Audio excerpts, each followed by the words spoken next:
In the old days, people like the Buddha or Ananda or Sariputta or anybody would go off into a remote place, into a cave, the foot of a tree, a forest, a room.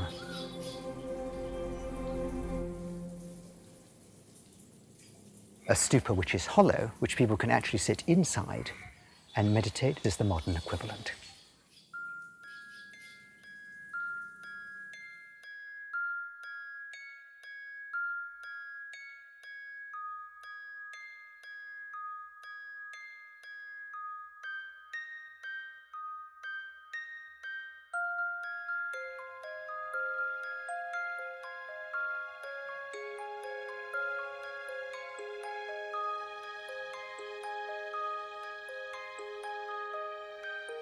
While Vipassana is the absolute simplest thing in the world to do, if you're looking at the mind, just sitting down and being quiet and you're observing the body, and you start to understand that in observing the body, you're simply observing the processes of the mind in a non-analytical way.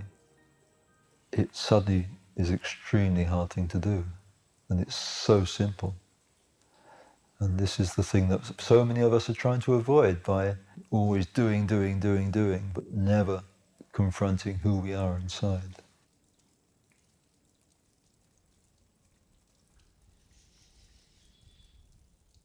Big meditation halls were the way things went for a very, very long time. And then when we established Damodara in Massachusetts, we sat in a tent. It was like very, very hot and uncomfortable in some ways, but that was also part of the practice, and you don't complain about it and just experience it. But then finally the pagoda was built.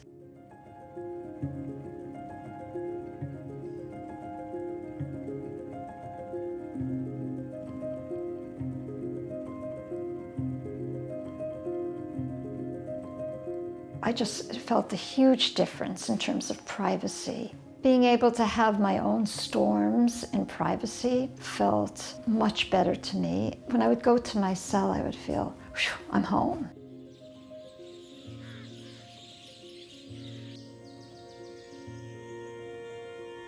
In the long courses at Tamagiri, when they assigned you a cell, it was always at the lower level, and then Goenkaji would call people up to the upper cells from time to time, and you would sit there with him and he would check you. You would get a little chit of paper that would say, like this morning after breakfast, go to cell number 4 or cell number 3 or something. And you go and sit there, and now you have, just 8 people gathered together around the central cell. And then he would come and enter the cell, say at 8 o'clock in the morning for a group sitting, and he would come to the center cell and you could hear it. He would sit down and just begin to meditate. Well, there you are. It's as if you're sitting right in front of your teacher. So obviously your incentive to work very seriously is increased. And at the end of the sitting, you didn't get up and go out.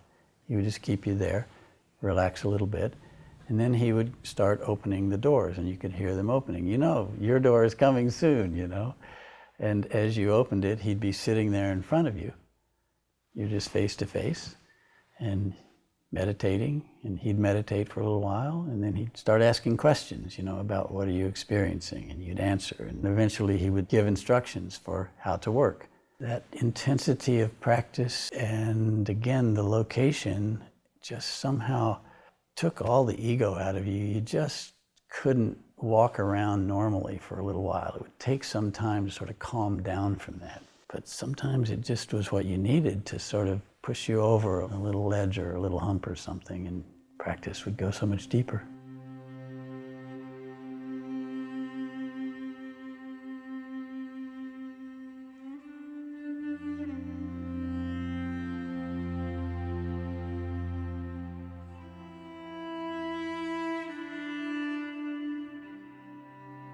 Sometimes I remember one time he came and I was so focused, I didn't want to be disturbed. So I didn't look, I didn't say anything. He didn't say anything. He just stood there for some time. It felt like really gentle, warm shower, sort of, pleasant sensations and quietness.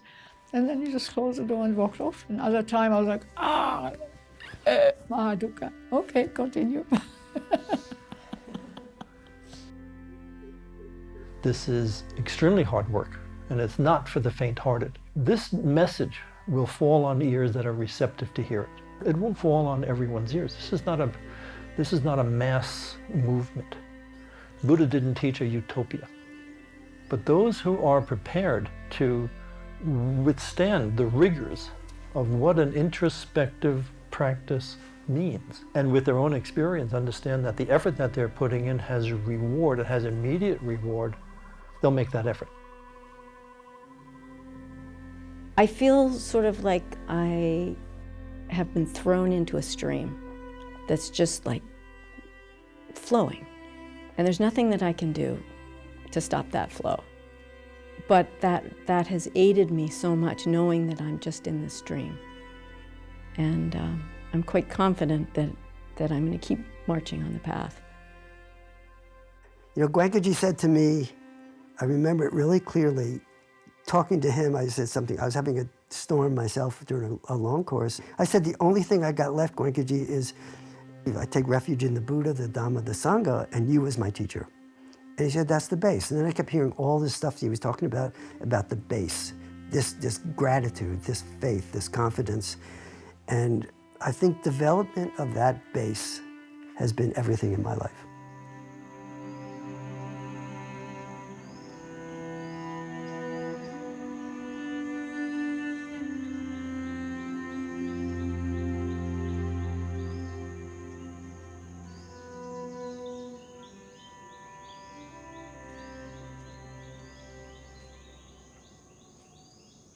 Sitting in a cell is an extraordinary experience. Lots of people don't even want to do it. And after all, who wants to, you know, when you sit in a cell, you're sitting with yourself.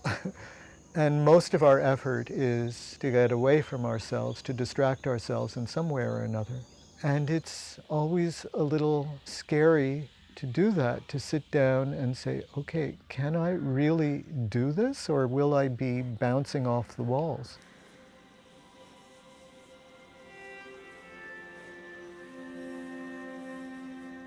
My first experience sitting in a meditation cell, I did not like it. I think my mind just couldn't really focus on my breath or sensations.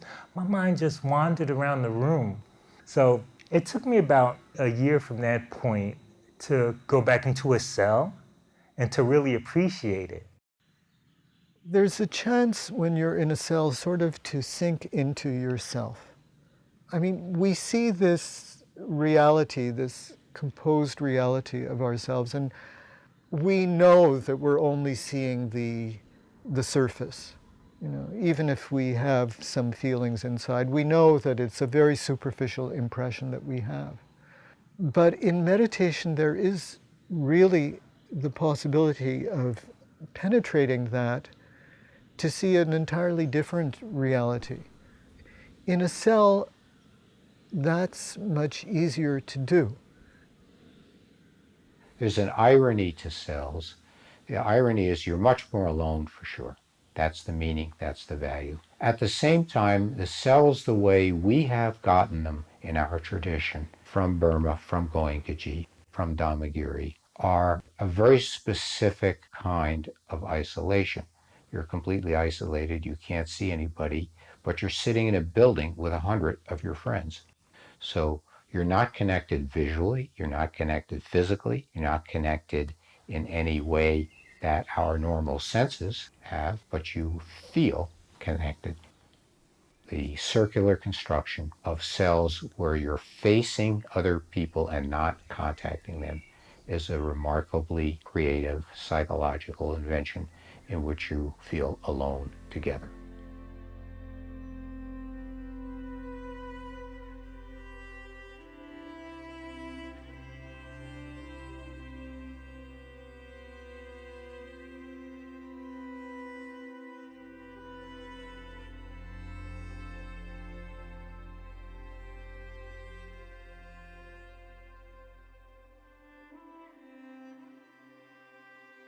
When I first went to the Massachusetts Center to take a 10-day course there, I met the principal teacher there, Barry Lapping. At that time, the pagoda had just been finished, the rough shell. And he said to me, one day you're going to help us finish this pagoda. And at that time, my knowledge of Asian pagoda was extremely limited.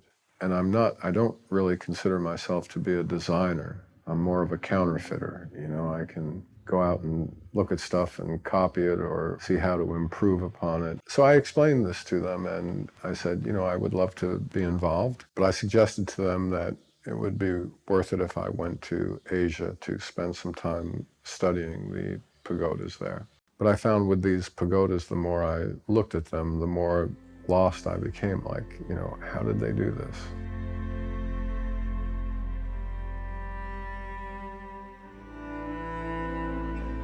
For me, the way I found what is essentially the Buddha's teaching is because I had exhausted all other possibilities known to mankind for dealing with depression. By the time I had arrived at this meditation center, which was the Vipassana Meditation Center in Massachusetts, I was a complete mess. And I went into the office and there was a woman there. She said, well, you know, we don't really treat depression, but many people have found benefits, you know, from taking these courses, and maybe it could help you. So I thought, okay, you know, what's this going to cost me? I just left a place 2 hours ago and that was going to be $100,000 or $200,000. What's this one going to cost? And she said, oh, there's no charge. It was at that instant that I realized maybe, even though this place is telling me they don't cure depression or anything, maybe this is where I belong. It really has made a very significant difference in my life. My life is serving these centers and in the construction arena, and I'm grateful to have the opportunity.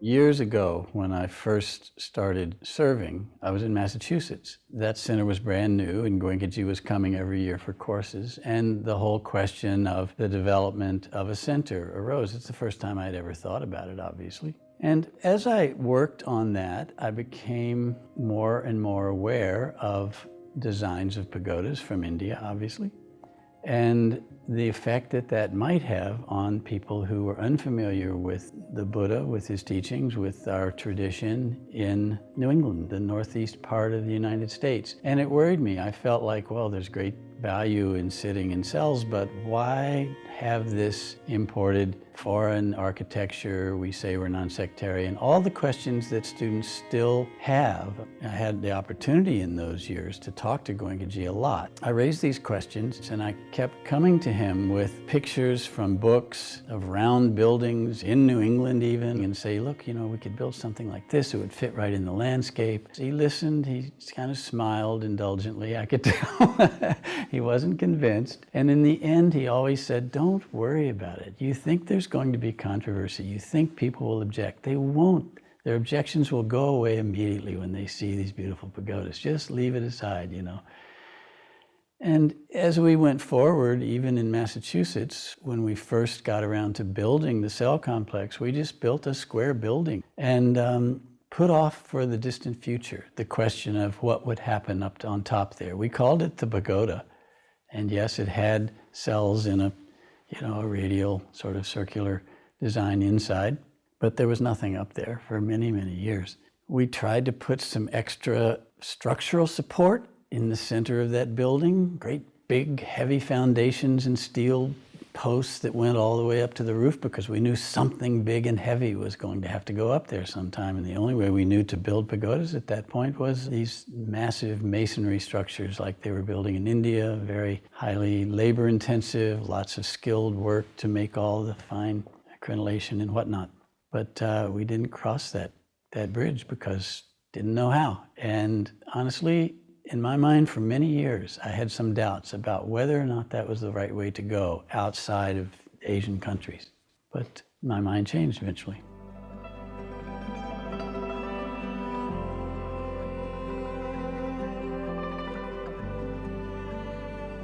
So the old idea with this structure was you get someone like a Buddha or a major disciple like Sariputta or Moggallana, any of these people, and you put the relics in a casket, in a box of some kind, and then you built a very solid structure around it. And we've all seen these major brick or even earth structures, and people can sit around it, facing it, and get the benefit of that vibration. And that was the tradition for a very long time, and still is. Sayagyi's innovation was to say, all right, well, we can also have a stupa which is hollow, which people can actually sit inside, and then they can be just with themselves, with their own vibration. And then they can sit undisturbed within this structure. And that's very helpful for meditation. Group sittings are wonderful. If your meditation is a little bit weak, you can get support from all the others around you. Or if your meditation is strong, you can share and support the others around you. But sooner or later, everybody needs to be able to work on their own. Just as the Buddha went off and worked on his own, just as so many do. You have to work with your own impurities without any disturbance at all. And this structure where you've got individual cells is perfect for that.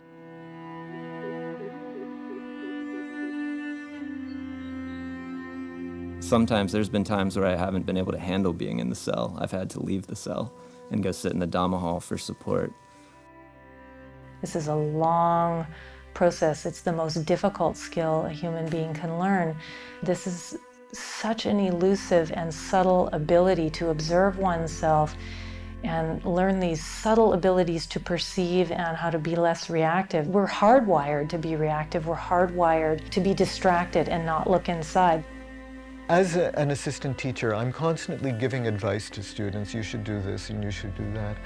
And these days, almost every time it happens when I sit a course, I finally realize I should be taking my own advice, and I'm not, One of the things I often tell meditators is you need to back up, work in a more relaxed way. Don't push yourselves so hard, and don't make a fetish out of sitting without moving. If you need to move, just go ahead and move and carry on. Keep on going. That's what matters, And what's important is what happens in the mind, ultimately. The physical posture is just an aid for that. I guess as I have had some courses where I felt I did go a little bit more deeply, I saw that it isn't the length of time that I'm sitting. It's working to sit, in that relaxed way, but being rigorous about keeping my attention within the body on breath or sensations, nothing else. And it works. It works. When we were in Burma in 1988, it was one time when we were sitting with U Kolé in his office, and we were talking about the interesting innovation of building meditation cells beneath pagodas, that style, the U Ba Khen style of pagoda that we know Goenkaji copied when he came to India. That U Kolé said, well, U Ba Khen knew the works of the Archaeological Survey of India. The Archaeological Survey of India was a colonial effort to basically understand all the ruins that they kept finding in different parts of India. And they printed some beautiful big books with photographs. Sanchi is documented in there very well, and many, many other places. And I remember in that discussion, U Kolé said, yeah, he really admired Ajanta and Ellora, the cell structures that were in those caves, and he was aware of Bairat, which was this pre-Ashokan pagoda near Jaipur, where all that's left is some foundations that have been excavated in India there, but it shows that this was a stupa of a different type than we've seen most places, because it had walls and small rooms of one kind or another, and that seems to have been the inspiration for building that U Ba Khen built in Rangoon.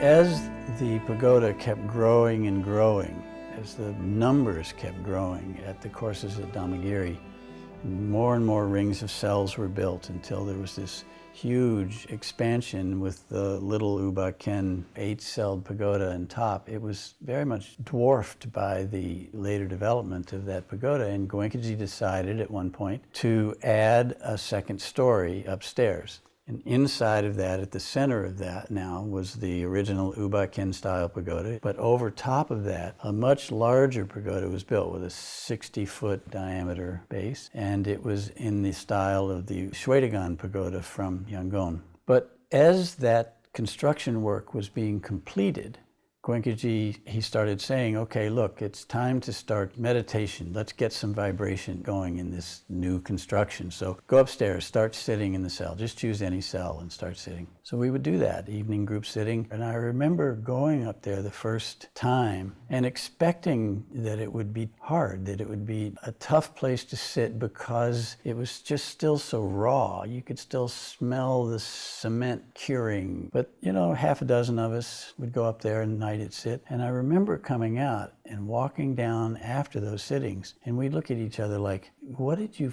feel? What did you experience? Can you believe the strength of the vibration there? And we were all just kind of shaking from the experience of how vibrant it was. In a situation where we didn't expect that at all. We expected it to be very raw, and it was not that, even though construction was still underway. And I just began to think of pagodas in a different way. Goenkaji had always said, we have these pagodas because they're beautiful, they're inspiring to look at, and they are a reminder of an expression of gratitude to Sayadaw U Ba Khen, to the Burmese, to the Sangha who have maintained this for us and allowed us to have access to this teaching. So that explanation had been Goenkaji's rationale for a long time for having these pagoda structures. But after sitting under that large dome of the Shwedagon style pagoda, it felt to me more like this thing is some sort of antenna. I don't know what, but it's conducting some kind of electricity or just a vibratory environment is created under this thing that is different than sitting anywhere else. So to me, the concept of meditating in a pagoda like this, it just came alive. I could feel it. It's palpable. I know that must sound strange to some people. Maybe it's a little too woo-woo, but you gotta experience it to know what I'm talking about. And I think that's the best reason that I know, though hard to talk about, the best reason I know to build these pagodas here in our centers in the West, where the centers are developed enough to build them and take advantage of them.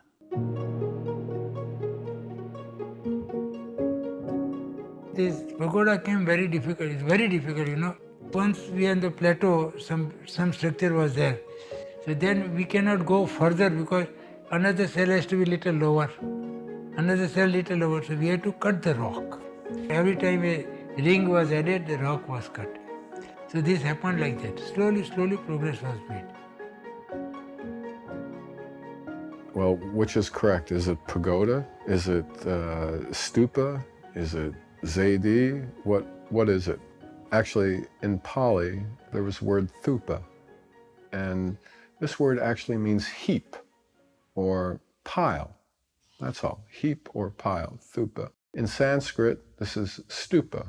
The Buddha, when he passed on, certain relics were collected. These were all placed into a funerary mound, just a big earthen mound. This mound was called in Pali a Datu Gaba. Datu is relics, and Gaba is a cave or a cavity or a womb. And as words travel around the world, the sounds are a little bit different, and in Sri Lanka, Datu Gaba became Dagoba. And this word probably was corrupted by the Portuguese into pagoda, so you have Dagoba and pagoda. Then the third one is Zaidi. Throughout Asia, different countries have different words for these forms. In Pali, it's Chetya. Tibet is Chorten. Thailand, Chedi. In Burma, Zaidi. All similar sound. They all have the same root.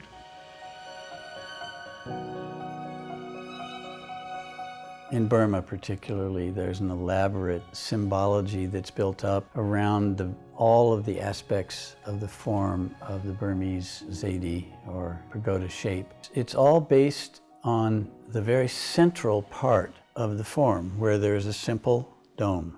Now, in the Burmese elaboration of this, that little round dome looks rather small compared to the huge base it sits on and the very large spire that rises up from it. But that's the original stupa shape. So they've taken this upside down alms bowl, as it's called, this little round mound, and set it on an elaborate base, which is symbolic of the world at large. And then beyond that, the symbology is all about the stages of development, higher development, up to full enlightenment, which is the gem at the top. And it can be interesting and inspiring to someone who wants to understand all that. But I think people can make use of these pagodas and admire them and be inspired by them, whether they know that or not.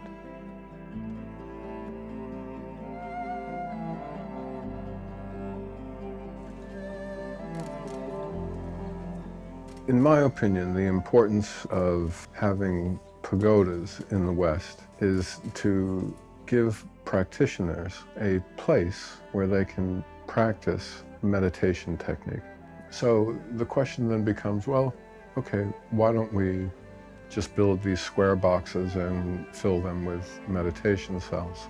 Architecturally speaking, what is occurring in these structures is something extremely special, and it should be a special place.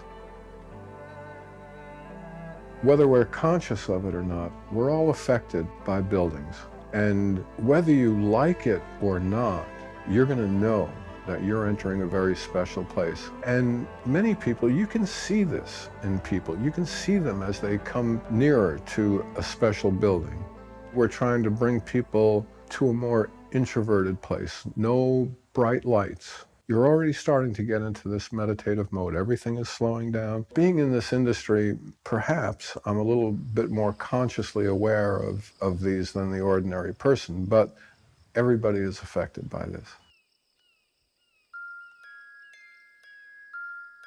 It was one of the most interesting design processes that I've ever been through, because everybody on the committee was like, oh my gosh, we can't have that. That's too Asian. It's gonna freak people out, or, we can't have that. So we spent many months. We decided, okay, we'll take a more Western approach. And then we had some Western architects submit designs. So we went through this very lengthy process. And at that time, we were probably meeting twice a week. So we would evaluate these designs and, oh, okay, we have this, and in Burma, they would treat this like this. And okay, so we'll use that little bit of detail from Burma, and well, this looks a little too Western. Let's introduce a little more Burmese architecture here.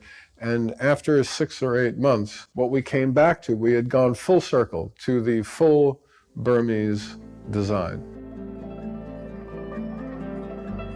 What's difficult for people in the West is to really understand a lot of the Asian architecture. It's very foreign to us. We're familiar with the English, we're familiar with the Greeks, we're familiar with the Romans, but Asian architecture is very alien to us. But the more that they learned about it, they came full circle, just as I had done also. And so here it is, we went off on this Western tangent and came full circle back to the Burmese style.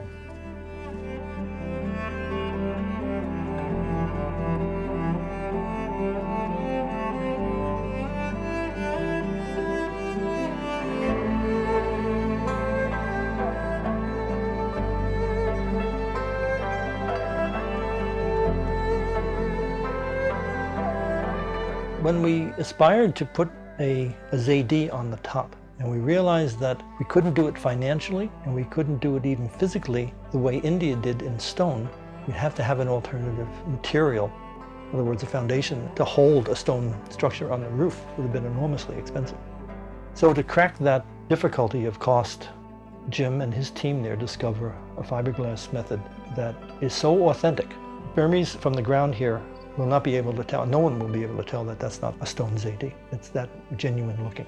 So here we wanted to make sure that any Burmese who looks at this is going to be as awed as everyone else's educated eye to realize that this is extremely authentic. And when you have the technology of computer-assisted design, like Jim and his team were able to take all of the details of the cuts of Shwedagon-style architecture, these very intricate angles, because it's a rare thing to be able to build in such detailed precision structure that you're trying to model. So we figure if we're doing this for the Burmese and for the general, obviously, old student population, we ought to do it right. And they've done it right.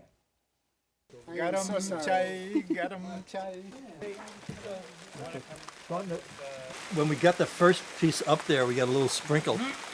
And here we are, having gotten the last piece up there, and it's raining like crazy. Yes. After a 4-year drought, it's a bit auspicious to have the timeliness of this rain, shall we say. Not only did we crack an issue of not having to build in stone and all the heavy weight, but we also cracked the economic issue. We can build these pagodas now for a fraction of the cost of what stone or masonry would have cost. And the fiberglass, the technology, all the effort that's gone in to create this has been very minimal. We haven't spent a great deal of money at all compared to the cost of the building of the 128 cells. The pagodas on the top are going to be not insignificant, but no more expensive and no more than a conventional roof system.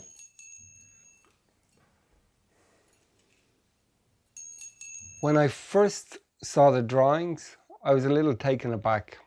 It struck me as, very ornamental. I'd been told that it was a way of showing our gratitude to Burma, and I remember thinking at the time, there must be better ways of showing than spending dana and all this gold. It felt very bling to me and not necessarily going to help anybody with their practice. I also remember thinking that, for most people, it would be more likely to turn them off than to bring them into the practice, because it was so foreign and so alien, and it was such a bold architectural statement. And I remember being quite disappointed that Dharma in North America had suddenly started, charging in that direction.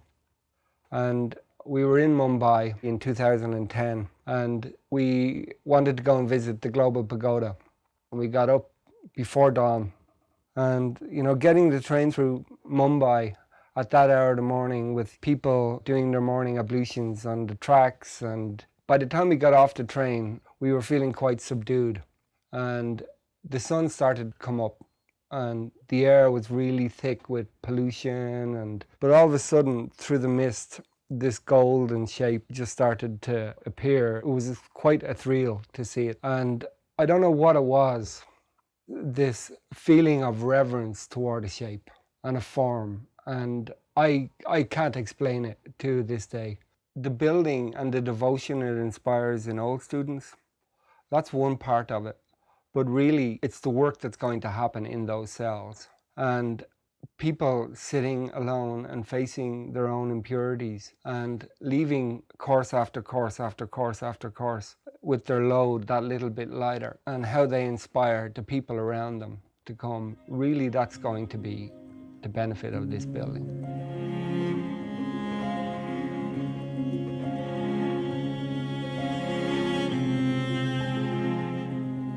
I was a cashier at a grocery store, and a customer came in through the line, and his face was really luminous in a way. It was literally luminous. I could see something in him, and the way he carried himself and his manners and everything. And he mentioned Vipassana. Sometimes you have a tendency to open your eyes, and with the darkness there, when you open your eyes, there's nothing to look at.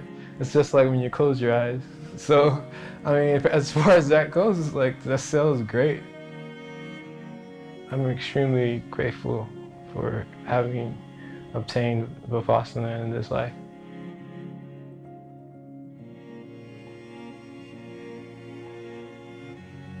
A friend mentioned to me Vipassana. In Mandarin, it's called 内观. Then this word popped up. Then I was thinking, oh, maybe I should try that.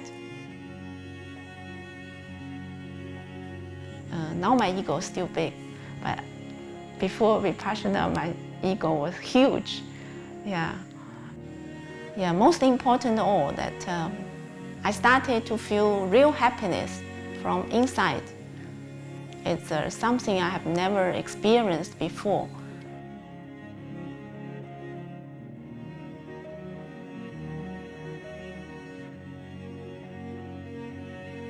So we had these very fancy architects in Yangon, and we had U Minh Tet, you know, out in the country, you know, and everybody loved his design. So we worked a little bit out of his home for a while, working on these designs. Every day I would go and pick up his designs and evaluate them. And it was very fascinating because he's doing this amazing work, and here he is living in this, you know, little bamboo structure, him and his family. You know, when we really made a commitment to him, we couldn't use paper and pencil. It's just too difficult to communicate in the US architecturally with pencil and paper drawings. Now it all needs to be on AutoCAD. So then what we started working with additional architects in Yangon to complete some of the design work and to prepare the construction drawings. And they were all working in AutoCAD and 3D modeling. ဒီဖျားစေးဒီနဲ့ပေါ့နော်ဒီဟာကိုစိတ်ဝင်စားဥပဒေခံစားရလဲတဲ့နော်ရှင်းတယ်ပေါ့ဟိုဝန်တာတော့စိတ်ကျဉ်းမှုရှိတယ်ပေါ့နိုင်ငံသားတယောက်ကဒီလိုစိတ်ဝင်စားသွားတယ်ကျွန်တော်တို့စီကိုလာပြီးအလုပ်ခိုင်းတယ်ပို့ပြီးတော့ကျွန်တော်စိတ်ဟောဖြစ်တာပေါ့ဝန်တာတာပေါ့ This drawing that he did, I'm just amazed. I mean,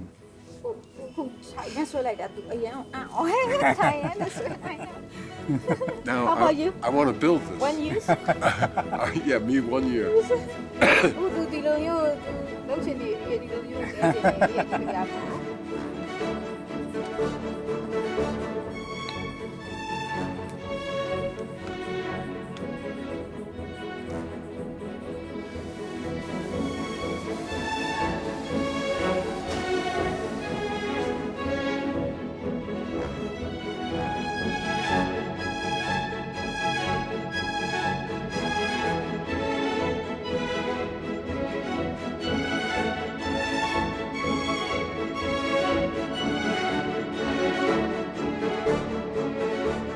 First, I'm working at the bank as a teller.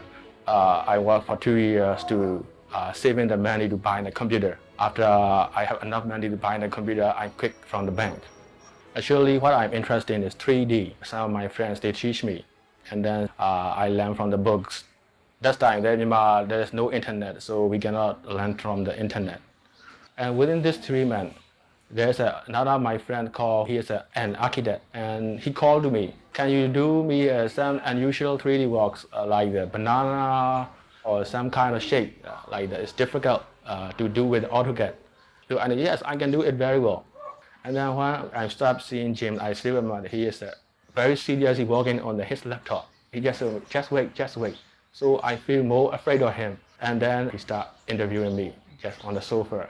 And then he told me, okay, start working in this evening. I'm still afraid of him. His face is like the red, very serious working like that. So I'm afraid of him more and more. Till 1 week, I'm afraid of him, 1 week. After I know him well, I know about his mind well, I'm not so afraid of him. When I'm doing for the Pagoda project, I'm more stable than I'm doing before. More calm down. Sometimes our work is not finished on time. We sleep at the hotel. Sometimes we sleep on the cushion, some on the floor, like we sleep. And that time I just realized that he is still working at the night gym. I'm very amazed. Everybody is sleeping and he's still working. Like that, he sleeps about 3 hours in a day. He's the one that with a very working hard gym.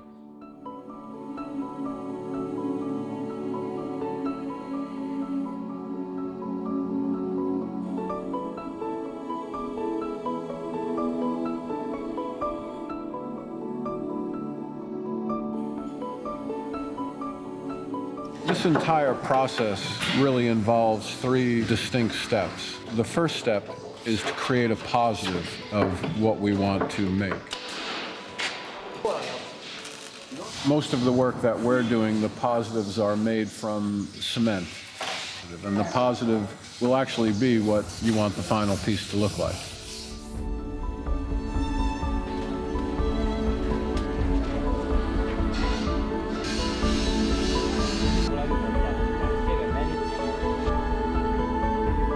It's the positive that you have to spend the most time on. Probably 60 or 70% of the work is the positive.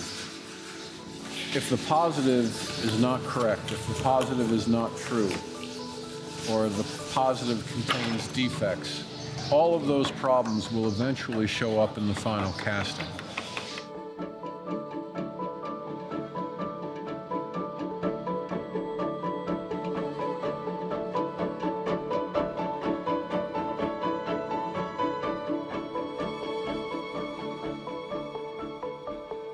Once the positive is made, then you have to make the mold. After they get everything set up on the positive, then they're going to do a layup, a fiberglass layup.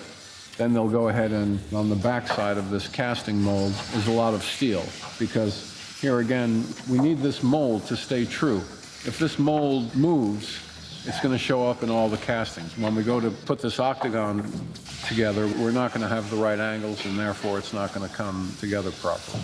The casting is really the easy part. Once you have the positive and then you have the mold, casting is easy.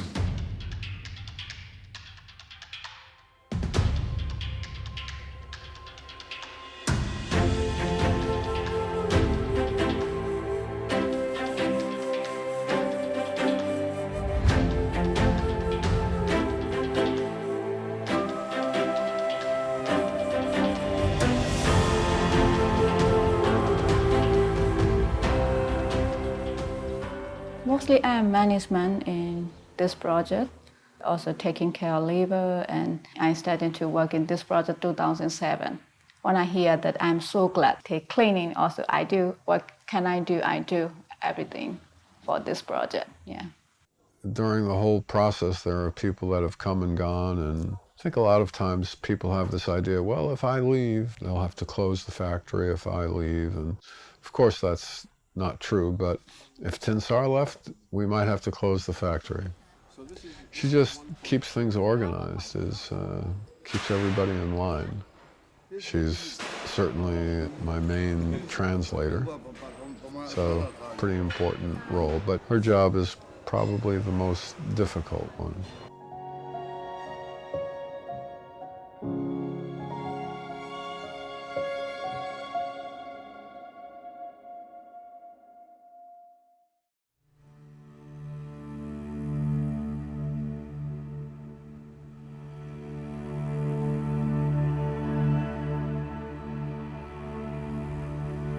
The biggest moment in our life, the monks demonstration, because this is one thing that we have to move to Thailand. I'm just like, oh, what kind of sound is this? And Jane wants, he said, okay, let's go out the hall and look in. That time, full of the monks and so many crowded people, a lot of monks. I mean, we are just stand.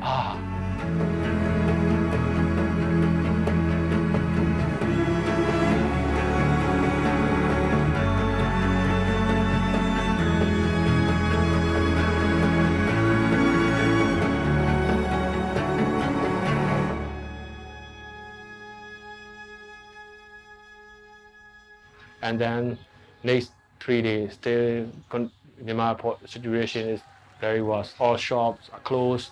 The town is very quiet. Yangon is not a lot of people are going outside. Yeah. So we think the gym must go back to Thailand.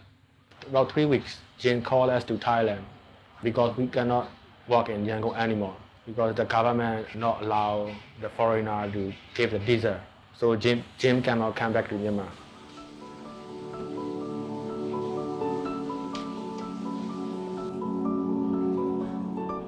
In Thailand, you were seeing the same decorative work, like the flowers or so many things, lotus paste. These were we made in the Yangon. And we take these back through the Thai-Myanmar border. It's very excited for me because yes, there's the Cayenne River and then the Myanmar army. There's a war at the border. We are very lucky that after we go back from the border, first we take the things to the Myanmar border and we cross the border by the bridge. And in Thailand, we met with the gyms, and we gave all our fiberglass and positive to the gyms. And when we go back, After the next day, they have a gunshot fighting a lot. That's only one day. If we are late, we will be in a gunshot chaos. ခန္ဓာကိုယ်မှာပင်ပန်းနှွမ်းတဲ့မှုဆိုတဲ့ဟာကိုစိတ်ကဘယ်လိုကောင်းလဲဒီပင်ပန်းတယ်လို့စိတ်မရှိဘဲနဲ့ဒီတရားဘက်ကိုအာယုံပြုတ်ပြီးတော့လှုပ်ဆောင်နေတဲ့အတွက်ကြောင့်မို့ခန္ဓာကိုယ်မှာလည်းမမြဲသဘောရှိရတယ်ဒီဟာကိုဆင်ခြင်မိပြီးတော့လေဒီအကျိုးတွေရတာပေါ့ခန္ဓာကိုယ်ညောင်းညကြိုက်ခဲတဲ့နေဝေဒနာတို့ဘာလို့အနေမျိုးဒါမခံစားဘူးပေါ့စိတ်ထဲမှာမခံစားဘူး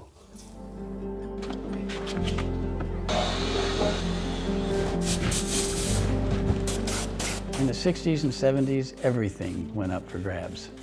I was part of that generation. So we questioned everything, questioned authority, right? Don't believe anybody over 30. They couldn't possibly know anything. And religion was part of that. I spent a number of years after that searching for what really is the truth, and that's why I was majoring in religion in college. I was looking for some answers. My first course was in California in 1981, and I heard about it from Gare. I knew her from college, and she was one of these people who kept traveling around and meeting various teachers, trying everything that was being offered in those days. She wrote me and said, okay, forget all that stuff I've talked about before. I just sat with S.N. Goenka and I've discovered this is the real thing. I'm dropping everything else. This is really the teacher for me and the practice for me. So I was a little skeptical, but I thought, well, okay, if she says so, maybe I ought to try this out. Day 5 evening. Why these sensations? What is the cause? Goenkaji talks about these 12 links of the mind moments arising and how we react at the point of sensations and form our sankharas, all our stress and conditioning. And I had done enough reading of the Buddha's teaching in translations, obviously, in the past that I recognized that very clearly. I had been a religion major in college, and I had never understood it when I had read it before. In his discourse, it became so clear, and I thought, man, this is really something. Not only is he teaching this, but I'm practicing it, and now I get what he's talking about. This wave of just joy and amazement arose in me, and I had to observe that. Piti arose. My reading about Buddhism and about the Buddha, I thought, well, this is very interesting, but how could anybody do it? This is for monks. I can't be a monk, you know? I knew I didn't have the capacity to leave the household and have a celibate life and all that stuff. So I just thought, well, fascinating, but not doable, so not really that important. That was the moment at which I realized not only doable, but there is a vast possibility of, further understanding here. So I was sold right there.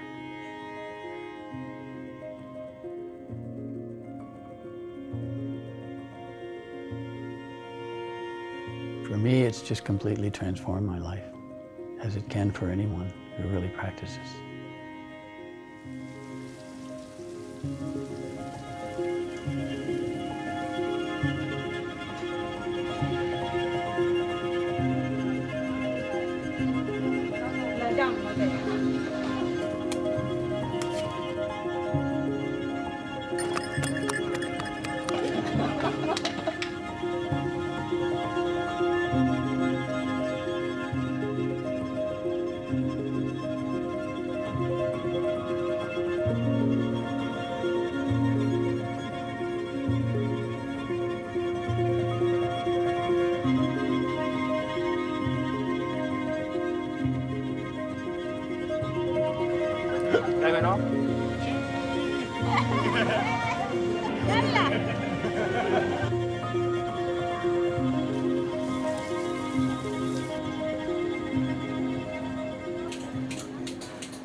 Okay, T-Da. T is umbrella.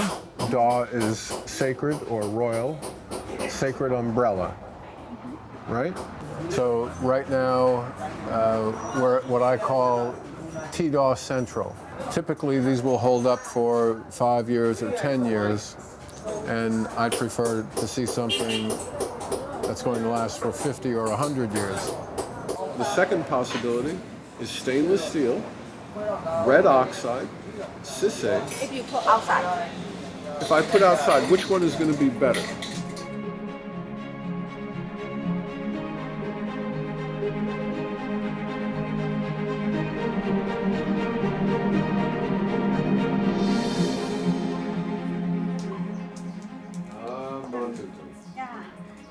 Nice to meet you again, Mr. Chen. Yeah, I'm happy to So now your desired location is we can do. We will provide up to that.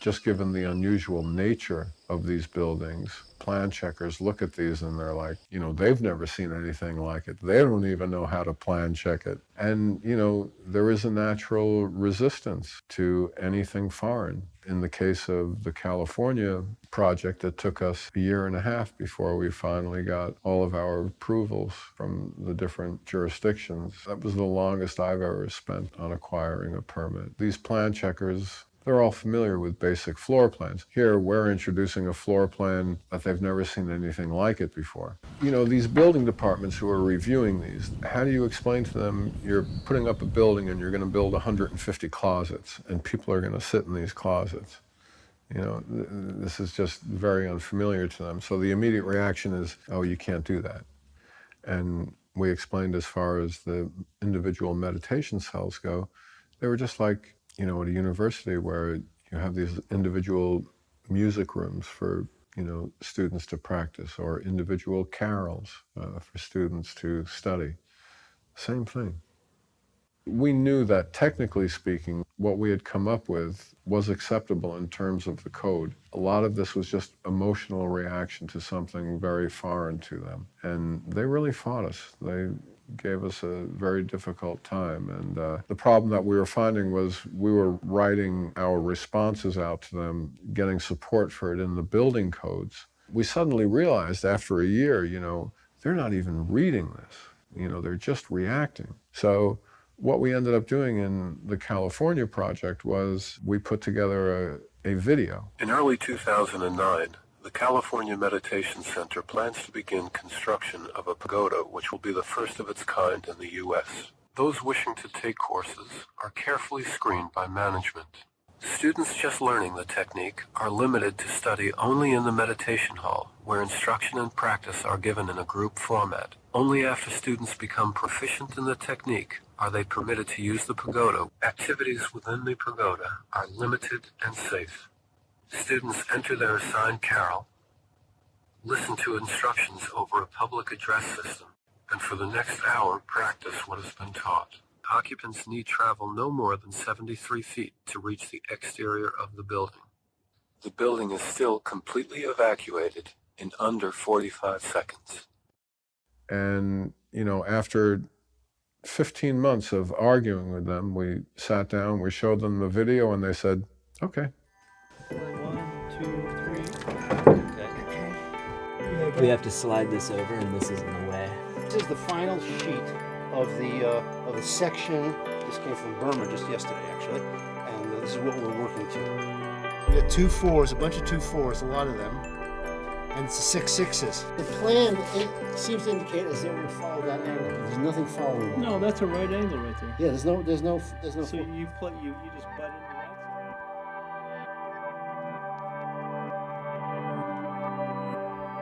I've been involved in construction for 40 plus years, and the people that you work with at the meditation center have done a lot of inner work, and this inner work is through meditation. And so you're working with people that are really fun to work with. We connect, we connect really well, and the energy that we get from one another just kind of propels this wonderful feeling. And so it just keeps you going. Sometimes we get a little bit too enthusiastic and we want to put a lot of input out, and everyone has lots of ideas, but in the end, it's the best idea that wins. No one is any stronger than anyone else.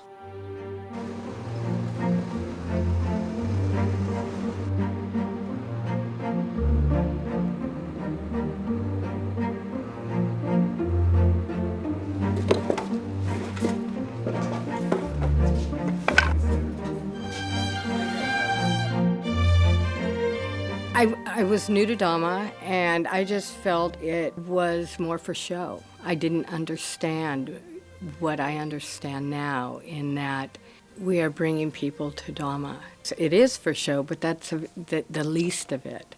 The important thing is getting people to understand that we're meditating to get rid of our impurities and bring joy to our lives. It's why I'm here. It's why I keep coming back. It's why I'm helping build the pagoda. It's changed my life completely, meditation, and I want other people to have that opportunity.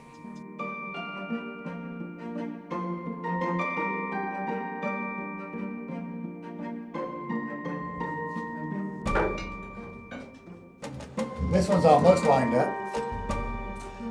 We may not need them on this.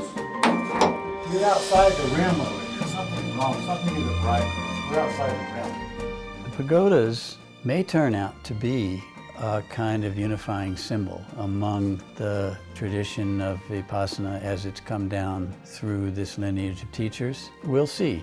My experience of the intensified efficacy of the practice in the cell structures with the pagodas, if other people feel that as well, then I think they probably will survive and spread more. But this is something time will tell. Yesterday morning, I got an email from my neighbor across the road from me, and he was asking me, he says, "Hey Bob, I saw a gold pagoda that just was erected over on the mountain. What's that all about?"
Pagoda is directly east of my house, so I saw it being erected and I saw it shining in the sun too.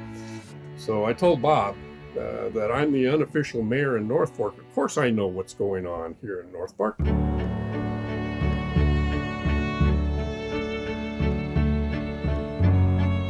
And that is the California Vipassana Center new pagoda that they've been working on for, I guess, several months.